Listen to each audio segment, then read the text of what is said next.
isaan irratti raawwachuuf dursee haala nu mijeesse jechuudhaaf kan isaan dhimma itti baaniitiin jedhanii qilxuu fannoo jedhamti.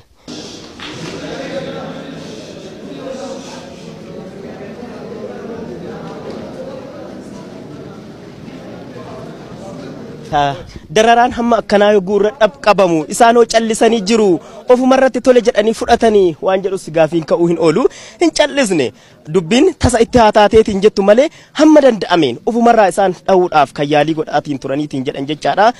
Fakkeenyaaf namni Oogatoo Qarcoo jedhameetiin beekamu gosa Oromoo Arsii Hexoosarraa kan ta'aniitiin jedhan harki mirgaa isaanii muramee yoo itti kenname garasitti achi qabii deemi jedhani anaa baate yoo siif taate galiitiin waaddadhu jedhanii kan darbataniitiin ofirraa ittiin rukutan ta'uu isaati seenaan kan argisiiseetiin jedhu akkasumas immoo nama Gishaa Bushee jedhamu Oromoota Arsii gosa Baados jedhamurraa kan ta'aniitiin jedhan jechaadha.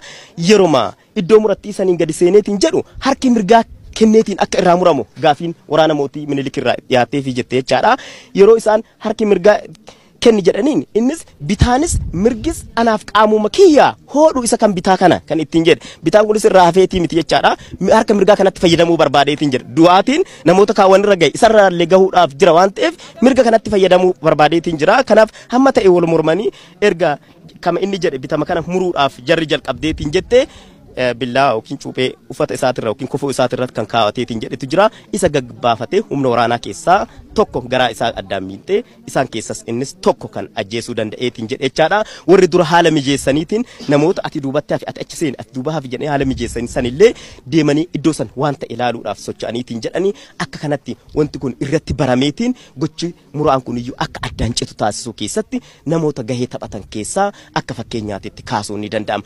Tole ka fuullee keessanitti kaanam argitaniitiin jettan kun siidaa yaadannoo wareegamtoota aanolee jedhameeti maqaan isaa kan beekameetiin jedhu siidaa yaadannoo gootota keenya ummanni keenya gabrummaa jalatti hin kufin jechuudhaaf warra asitti wareegamaniif siidaa isaan ittiin yaadataman jedhamee biiroon aadaa fi turizimii Oromiyaa akkasumas mootummaan bulchiinsa naannoo Oromiyaa kan ijaaranidha. Siidaan kun bocoota gurguddaa sadirraa kan inni ijaarameetiin jedhe tokko bakka halluun adiin jalqabdu hanga xumura isaa kanatti kan jirudha. Suuraa awwaalaati kan Oromoon Arsii yeroo namoonni isaanii du'a nagaa du'a uumaa sandu keessatti waggaa 133 har'aa keessatti awwaalataatiin turan akka awwaalichi sun jiru fakkaatti awwaala sanii jechuu bakka bu'eetiin jedha. Inni ol baheetiin quba ofirraa qabu kun immoo fakkii harka mirgaa wadha harka bitaa miti harka mirgaa isa gochi muraan irratti raawwatameetiin jedheedha. Kan inni ofirratti qabateetiin jedhe immoo fakkii harma dubartoota yookiin suuraa harma dubartoota kan gochi muraa irratti raawwatameetiin jedhechaadha. Yoo walitti deebanii akkuma jiran kana dhaabbateetiin jedhe suuraadhaan dhaamsi isaanii dabarsaniitiin jedhan gochi harkaa muramuu fi harmaa muramuu raawwatamee dhokate yookiin ukkaamameetiin ture sun akka sanitti hin hafne bakka jiranirraa yookiin iddoo dhokatanirraa bahanii mul'atanii ifatti bahaniitiin jiru.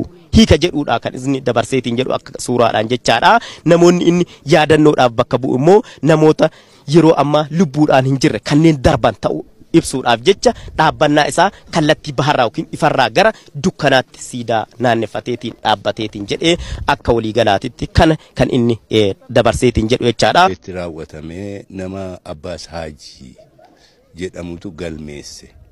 Kanaaf isaaf hin galata galchuu barbaada dura.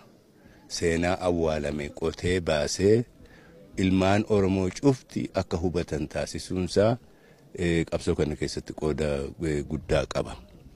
Waani hammeenyi asitti raawwatamee kaayyoon Minilik lafaa qabu wajjin walitti dhaadha. Kaayyoon Minilik Oromoo fi Oromiyaa koloneeffachuudha. Koloniin immoo gosa lama. Koloniin tokko akka Ingiliziin biyya ofii taa'ee Naajeeriyaa koloneeffate. Lafa isaa barbaada, qabeenya isaa, albuuda isaa barbaada malee nama baay'eetti ramanne.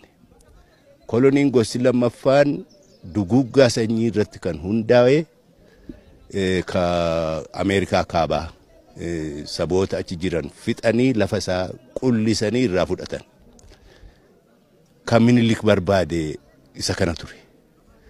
Kolonii qubataa nama isaanii fidanii qubachiisuudhaaf humnatti dhabani malee Oromoo lafa kanarraa galchuuf waan hin carraaqin hin qaban. Hammeenyi asitti raawwatamee qaama duguggaa sanyii sana. hameenyi asitti raawwatamee nama gaafasa achi ture qofa ilaalu. Nama asin turinis, nama Oromoo ta'e asin turinis, kan gaafa sana hin dhalatinis ilaala. Nama ajjeesuu miti ka yaadame. Lubbuu nama ajjeesuu miti ka yaadame. Qalbii namaa, onnee namaa nama keessatti ajjeesuudha ka yaadame. Hammeenya akkasii yoo raawwanne Oromoo keessaa, namummaa keessaa baafna. Namaa gadi isa goonaa kaayyoo jedhamu irratti hundaa'eeti. Warri tokko tokko sirni nafxanyaadhaa wanni naannoo kanatti dalagee seenessa yookiin himamsa sobaati malee miili kana dalagne jedhani. Ilaa amma warri biyya keenya bulchuu amma jiran kuni dhiifama waliif goonu waan jedhan tokko oofu. Nami ati dhiifama gootuuf nama an sitti yakkeesiin jedhe qofa. Nama lakki waan siif malu argatte siin jedhu dhiifama gochuu hin dandeessu. Kanaaf warra amma Minilik faarsu lakki kuni oduu Oromoon uume nuun jedhu hundaa'u kana yaadachiisu isinitti irratti hijaa hin qabnu, haaluu hin qabnu. Garuu abbootiin keessan dogoggora hojjetan, hammeenya isaan raawwatan fudhattanii akkuma keenya amantanii yoo nama Itoophiyaa taatan nutis akka Itoophiyaa akka taanu yoo barbaaddan nu qixa dhukkubsattanii nu qixa isinis badiitu hojjetame jechuu wayya malee dhara jedhanii haaluun kun waan galmaawee lafa isaa jirraa seenaa keessatti bakka itti galmaaweetu jira. Kana yeroo isaanii sofitu baatanii isaaniif wayya. Gochaan kun ammas akka asin deebine tokkummaan Oromoo fi jaarmiyaalee siyaasaa Oromoo murteessaadha jiru obbo Leencoo Lataa. Kana maaltu nu muude yoo jenne Oromoo wal ta'uu dadhabuudhuma. Har'as yoo wal taane malee hammeenyi as deemaa jiru kan abbootii keenya irra gahe yoo caale malee sanaa gadi hin ta'u. Kanaaf dhaloota amma as jiruun kanan dhaamuu fi gurmuu Oromoo jabeessaa akka sabaatti walaa ta'an. Dhaabonni Oromoo tokkummaa isaanii haa jabeessan. Akka nama tokkootti jijjiirama kana haa ceesifnu. Jaarsi reefuu nu bariite jedhe hin bariine. Dimimmisa keessa jirra. Yoo laafne dukkana deebuu keenyatu mala. Yoo jabaanne ifatti hin baana. Ifatti akka baanu Rabbi nu haa godhu galatoomaa hangasuma kan qabu. Duulli Minilik godaannisa jabaa Oromootii jedha xiinxalaan siyaasaa Jawaar Mohaammed. Aanolee godaannisa Oromooti. Bakkoota yeroo sirni cunqursaa biyya kanarratti dhufu yeroo abbaan biyyummaa Oromoo